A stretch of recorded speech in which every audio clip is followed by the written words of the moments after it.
Hey y'all, I'm James Wright and welcome to my shop. When one beam on a marking gauge is just not enough and two is okay but not great, there's the 4-beam marking gauge. Oh yeah, another design and plan from Wright Plnes. Let's dive in and have some fun.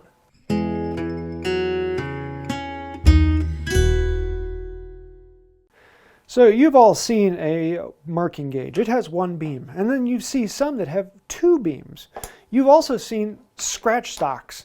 But today, we're going to mix all of them together and make a 4-beam marking gauge with scratch stock attachment.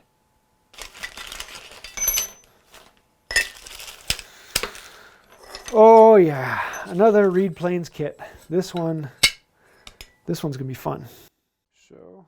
The first thing we have to do is make a few pieces from the items provided. There are 4 rods that end up being a certain distance long, and we need to mark those down. We want to make them a little longer than they need to be because we can always file them back shorter. It's really hard to make aluminum rod grow a little longer. So we're going to cut off a piece here and set it in. You can go ahead and cut off all 4 of them, but having 2 of them will then give you the measurement needed for the dividers. These are going to be slightly different because wood moves. Yeah, CNC'd means they're pretty accurate, but it's better to take actual measurements of what is there. And then we can mark those down for how long they need to be. In the pieces that come in the actual kit, they're already the correct height, so that makes it much easier. We can just come through and clean those out and just cut them to length. But in this case, because the scrap I had was different, I had to both cut them to length and height. And then there's going to be basically a little tongue that comes out. We're going to be making these little top hats that have to go in. You'll have to make 2 of them so that they cross each other. And I found this was actually kind of fun. Aluminum cuts really easily. You can put it into a hacksaw, chalk it up in the vise, and it slices down. And I really, really enjoyed this portion of it. Just cutting along the lines just like I would for wood, but with aluminum. And it cuts just as you would expect it to cut. We're going to stay just a hair away from the line so we can come back with a file and clean them up and get really nice smooth edges. And aluminum, it's just a pleasure to work with. You can see how it fits in there nicely, and that is 1/2 of the top hat. We're going to make 2 of these that match each other, and then there's going to be a crossing cut that has to come in. I'm going to make a mark halfway up so we know how deep to make that crossing cut. And then we're going to mark a center line down the middle of each one. And unfortunately, the aluminum is ever so slightly fatter than my hacksaw. However, I have a 1/16 inch file that was absolutely perfect. And this came in to clean that out and widen that out a bit. And so on one of these, you cut from the bottom up, and the other one you cut from the top down.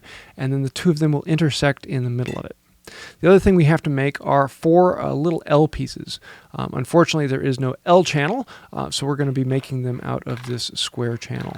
It basically means just cutting them to length and then filing them down. They're really easy to make. Making sure all the edges are deburred and no longer sharp so that things fit in. And then one of the 2 legs we cut off to length to fit inside the block. And yeah, that's pretty much all of the metal working that has to happen other than the final detail fitting. Some of these you're going to need to come in and clean out the rounded corners. The new ones are actually much, much better. This one was an early prototype and the roundovers on them are a lot larger, so it took a good bit more work to get them in. But we can see how all the pieces will start to come together inside of it. Next thing we need to do once we have all of the aluminum pieces in there is create the beams. And so I'm going to be making 3/4 inch by 3/4 inch square rods and then chamfering them down. You want to make these to fit the measurement that you have. Even if you buy the beams from Wright, they're going to be slightly oversized, so you're going to have to come back through and plane them out. You want to make sure that they fit in the slot and then in between the cross hatches. And these aluminum dividers are what are going to be separating the rods so that they can slide past each other without pushing each other around. It should be a nice little tight fit down in there. Very, very pleasant. I love how this came together. It was a little bit tall for mine because I was using a larger piece. The ones that come with the kit are actually the exact thickness they need to be. So we're going to keep on working on this rod, and I'm going to be working on this rod in 2 pieces rather than one big long one. I found that a lot easier, and I want to go until it slides all the way down just like that. And that is the profile we want.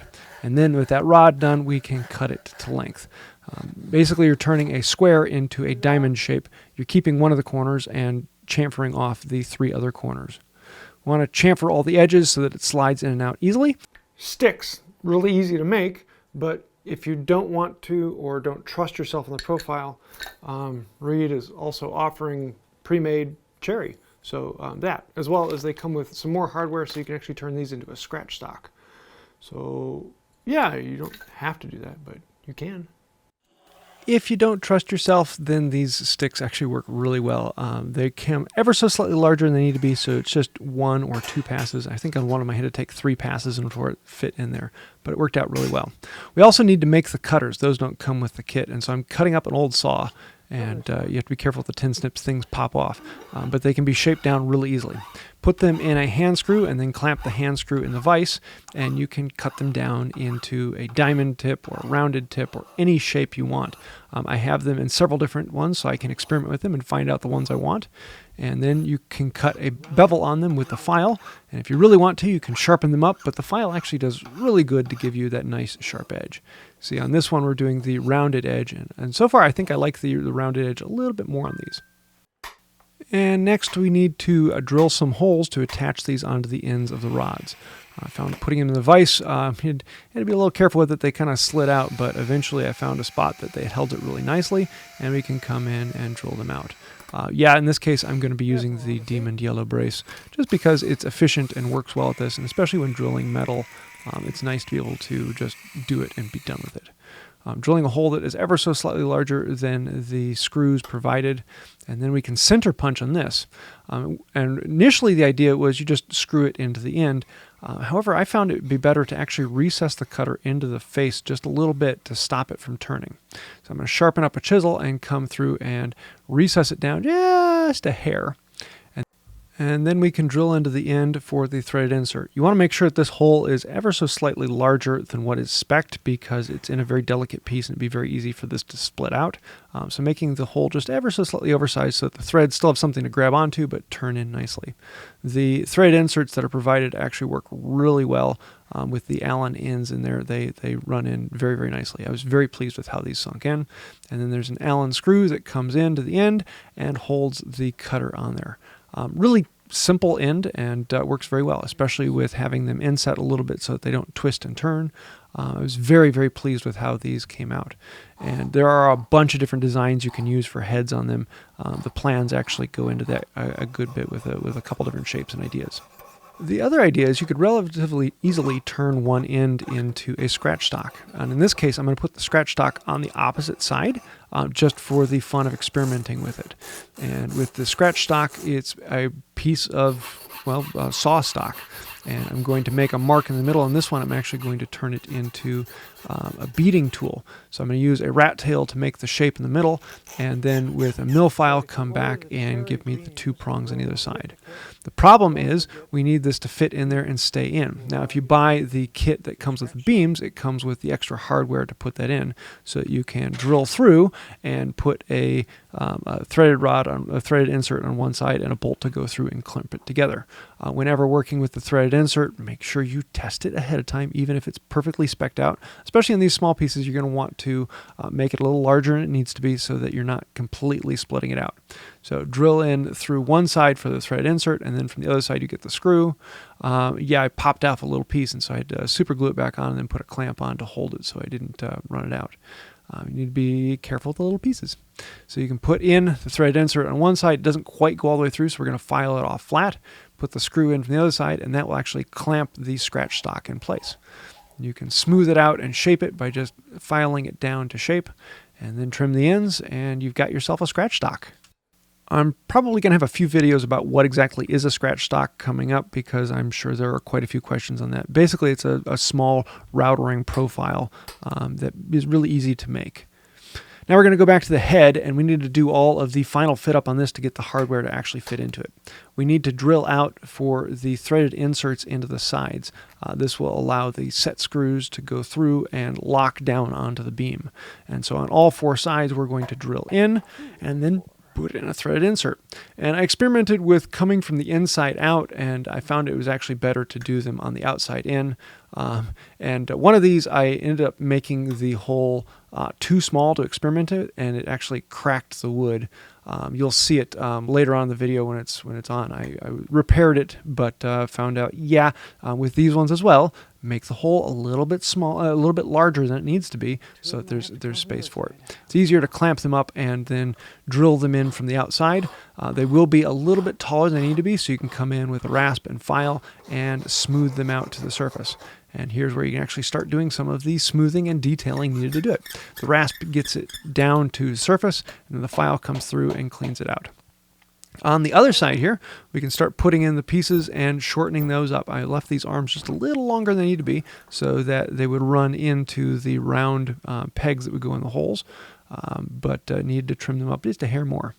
On all of these little L's, I found it very easy to put them in the vise on another block of wood, dimple them where they need to have a screw to come through, and drill it out. Now we're going to have these tiny, tiny, tiny little number 4 wood screws that go in here and actually hold these in place. They're not absolutely necessary, but without it, these tend to slide out of place.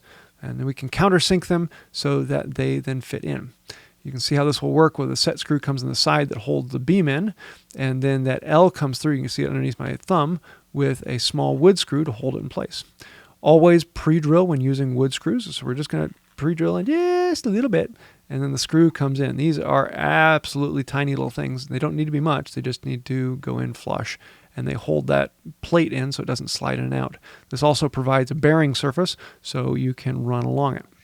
Before we get into anything else, we need to glue in all of these, and particularly the 4 round rods that go around the outside. So add a little bit of epoxy. I'm just going to use some 5-minute on this. I know that a 30-minute or something slower would be stronger, but in this case, I don't really worry about strength. I just want it to be in and holding. Once the epoxy has fully cured, we can come through and file this off flush. You can see I left the rods a lot taller than they need to be. Probably should have only left them a 16th inch or so above. I ended up leaving them a little over an 1/8 inch, so it took a good bit to do. Once you get close to it, you can put it on the surface and sand it down smooth, and you get this nice smooth bearing surface all the way around it. You notice on one of these there's a small crack on the side, and that's where the set screw, the thread insert split out because I didn't drill the hole quite big enough. So do that on yours and it will look even better. Now it's just final finishing. It's basically done and functional. We just need to detail it. And so I'm going to put it in the vise and smooth out all of the marks. The ones that actually get sold are much, much nicer. This is prototype 1 and needed a good bit of work to shape it down. The ones that come in the kits now are rather beautiful and clean. Also out of cherry rather than walnut, so they're a much better wood to work with. If you find that your file isn't working as well as you thought, use a card file and clean it out. A file card. Not a card file, a file card file. You know what those are. I'm going to hit it with some sandpaper because I want the boiled linseed oil to fully saturate it in. The sandpaper actually will allow that oil to soak in a little farther. It kind of wicks in a good bit. Clean up all the surfaces, get them all smooth, and then it's time to finish it. I'm going to be using boiled linseed oil and paste wax. It's what I use for almost all my hand tools in the shop. It is not a terribly protective finish. We don't need it to be protective. We just need it to have a decent, stable surface on this. And if it needs to be cleaned up, then I just add a little bit more paste wax, a little more oil to it, and it gets this beautiful luster that I love how it comes out, especially with the cherry. It just pops. And then the walnut for this prototype 1, I really like how that came out. And just about that, it's done. Put it all together and tighten it down, and now we can actually run it through the test and play with it. I really like how these came out, and they look really cool. One of these things that I'm looking forward to using quite a bit, because you can never have enough marking gauges. I'm always running out of these things. So just like that, we now have a 4-beam gauge, and this will allow us to mark. Let me do it this way. This will allow us to mark line 1, line 2, line 3, which of course you can't see because of the video, and then line 4. 4 different measurements all set up on one gauge so you can go around it. And then if that's not enough, you've got the scratch stock attachment. So with this we can come in and we can scratch out a bead.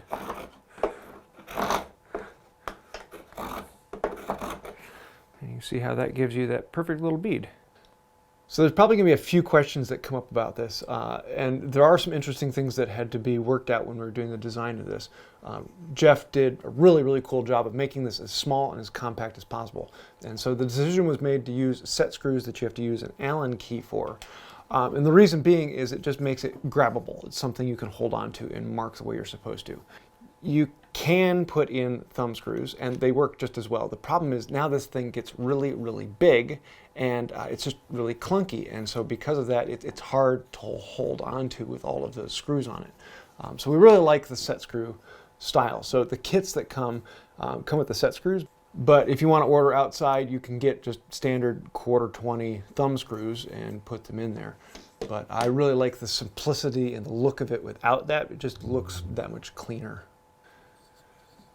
So Jeff is offering the kit, and it comes with the head with all of the CNC pieces, and these are much, much cleaner than the one I was using. This is the prototype. This one was out of walnut, but the cherry is actually a much better wood for it. And everything is much sharper. The corners are sharper. It's a cleaner finish. It comes with all of the set screws and the threaded inserts you're going to need, as well as it comes with the 3 different pieces of aluminum you need to then fill the slots and create all the dividers. The idea is anyone can make their own beams, and so we don't need to provide those. They're just a stick that's been profiled down. You start with something that's 3/4 by 3/4, and then you just profile it down to fit your particular head.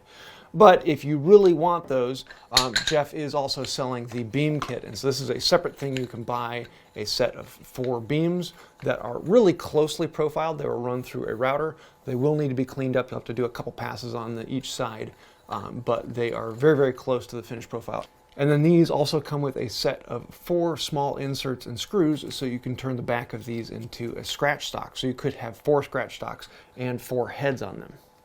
The kits do not come with the blades because those are really easy to just make out of a scrap old saw or scratch card or whatever you have. And those you can just whip up out of whatever scrap you have around. So Jeff's trying to keep the cost down by providing the things that aren't easily made or found, so that the things that are easily made or found you can make in the shop. 4-beam marking gauge. Yeah, you can never have enough marking gauges. Or can you? No, you can never have enough marking gauges. So there you have it, 4-beam marking gauge and or scratch stock. I really like this. You can never have enough marking gauges. And yeah, we got a dozen or so back here, and I've had several times where all of them have been in use and all of them have a setting. Now this gives me 4 more in the form factor of 1, and I really like this. I'm going to be using this one quite a bit, as well as the scratch stock. I don't use scratch stocks a lot, but when you need them, and this one will work very, very well for that. So the kits are now available on the website, so you can get the CNC piece as well as all the kits, or you can buy the beams and their set screws. It is a really, really interesting and fun design, and another one that I have to say kudos from Jeff. He did a really good job on this, and I'm in love with this. I'm really looking forward to using it a lot more. I'd love to hear your thoughts and ideas. What would you do differently? What would you try out? I really thought ahead of time, yeah, I want the thumb screws, but after putting it together, I really don't like the idea of the thumb screws, so I do like the set screws on it, but everyone's different, and you might find that you like that. So I'll try and leave a link to set screws that would work for this particular application. So let me know your thoughts on this. What do you like? What don't you like? What would you like to see changed? I am actually really liking this one. So yeah, you'll probably see it in more videos, and if you have any questions, thoughts, ideas, throw those down below. Putting those comments down there does help out, so thank you for that. As well as the like, comment, share, subscribe, all those buttons that you hear about all the time on YouTube. They really help, so thank you. That gets us in front of more people and helps the channel to grow. If you would like to help us even one step farther, you may notice that there are a bunch of people scrolling over there. They are the patrons on Patreon. Without patrons on this channel, or people who've clicked that little join button and become members here, we wouldn't exist. We are completely sponsored by you, the viewer, so thank you for that. If you do become a patron or a member, we have special perks for both and behind-the-scenes recordings and things of that nature, so that does help out. Thank you, and I think that'll do it for now. Until next time, have a wonderful day. We had Mother's Day the other week, and got my wife a bouquet of flowers, and so for Father's Day, it's a bouquet of marking gauges. Smells like boiled linseed oil.